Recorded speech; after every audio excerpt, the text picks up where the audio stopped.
নীরবে চলছে এক অদৃশ্য অপরাধ। রাত দিন কোনো বিরতি নাই।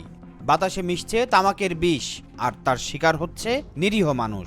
টাঙ্গাইলের মধুপুরে জনস্বাস্থ্যের তোয়াক্কা না করেই পরিচালিত হচ্ছে বিড়ি কারখানা। মধুপুর উপজেলার একটি আবাসিক এলাকায় অবস্থিত মোটর বিড়ি ফ্যাক্টরির বিষাক্ত তামাকের দুর্গন্ধে চরম দুর্ভোগে পড়েছেন স্থানীয় বাসিন্দারা। দীর্ঘদিন ধরে বসতবাড়ির মাঝখানে কারখানাটি পরিচালিত হলেও কার্যকর কোনো প্রশাসনিক পদক্ষেপ দেখা যাচ্ছে না বলে অভিযোগ এলাকাবাসীর। দুর্গন্ধে আমরা এখানে চলাফেরা করতে পারছি না। জানি না পরিবেশ অধিদপ্তর কি হিসাবে তাদেরকে সনদ দিয়েছে আর তারা কিভাবে এটা করতেছে, এটা আপনারা মিডিয়ার মাধ্যমে খতিয়ে দেখেন। আর আমরা চাচ্ছি না এই ফ্যাক্টরিটা এখানে বেশি দিন থাকুক। এই আবাসিক এলাকায় এই সব কারণে ক্যান্সার হয়, আলসারের সমস্যা হচ্ছে, তাই না? মানুষ ফুসফুসিতে সমস্যা হচ্ছে।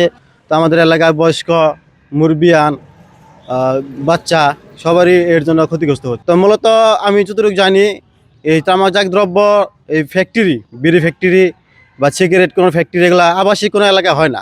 স্থানীয় সূত্রে জানা যায়, প্রতিদিন তামাক শুকানো ও প্রক্রিয়াজাত করার সময় বাতাসে ছড়িয়ে পড়ে তীব্র ও ঝাঁঝালো দুর্গন্ধ। এতে শিশু, বৃদ্ধ ও অসুস্থ ব্যক্তিরা সবচেয়ে বেশি ক্ষতিগ্রস্ত হচ্ছে। শ্বাসকষ্ট, মাথা ব্যথা, চোখ জ্বালা পড়া ও বমিভাবের মতো উপসর্গ এখন অনেক পরিবারের নিত্যদিনের সমস্যা হয়ে দাঁড়িয়েছে।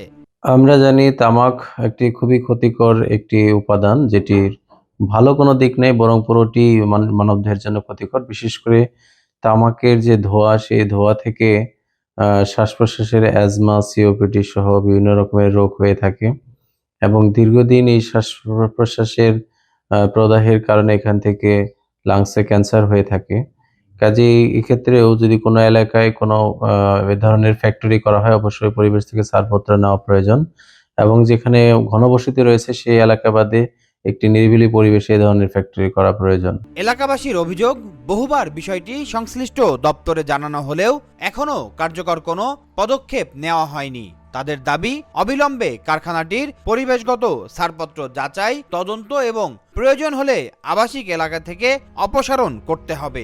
আমার বাসায় আঙ্গিনা পাড়ায় মোটর বিড়ি ফ্যাক্টরি পাশেই। আসলে বলতে হলো, এই মশলা তামাকজাত পণ্যটা আমাদের অনেক ক্ষতি করতেছে। এই তামাকের যে একটা গন্ধ, এটা আমাদের পরিবেশের সাথে মিশে আমাদের বাচ্চা, বুড়ো, তারপরে আরো নারী সবারই ক্ষতি করতেছে। এই তামাকটা তো আসলে ভালো পণ্য না। তবে মোটর বিড়ি সম্পর্কে প্রতিবেদকের কাছেই প্রথম শুনলেন দাবি করে শীঘ্রই পদক্ষেপের আশ্বাস দেন টাঙ্গাইল জেলা পরিবেশ অধিদপ্তরের উপপরিচালক মোহাম্মদ জহিরুল ইসলাম তালুকদার। মধুপুরে যে মোটর বিড়ির কথা বললেন, এটা আমি প্রথম শুনলাম আপনার মুখে।